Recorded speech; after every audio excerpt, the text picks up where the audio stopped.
আসসালামু আলাইকুম ওয়া রাহমাতুল্লাহ। আলমগীর স্মার্ট কোচিং এর পক্ষ থেকে সকলকে জানাই সুস্বাগতম।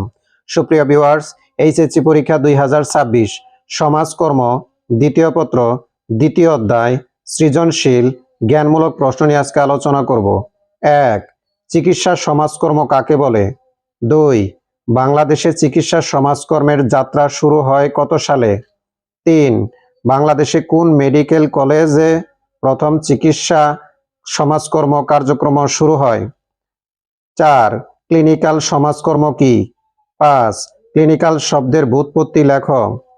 6. ক্লিনি শব্দের উৎপত্তি কোন ভাষা হতে? 7. বিদ্যালয় সমাজকর্ম কি? 8. বাংলাদেশে কত সালে বিদ্যালয় সমাজকর্ম চালু হয়? 9. প্রবীণ কল্যাণের ইংরেজি প্রতিশব্দ কি? 10. প্রবীণ কারা? 11. NASW কত সালে সর্বপ্রথম ক্লিনিক্যাল সমাজকর্ম ধারণাটি ব্যবহার করে? সুপ্রিয় ভিউয়ার্স, বাংলাদেশে যে কয়টি শিক্ষা বোর্ড রয়েছে এই কয়টি প্রশ্ন থেকে 100% কমন পড়বে ইনশাআল্লাহ।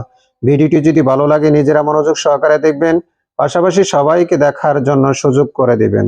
আল্লাহ হাফেজ।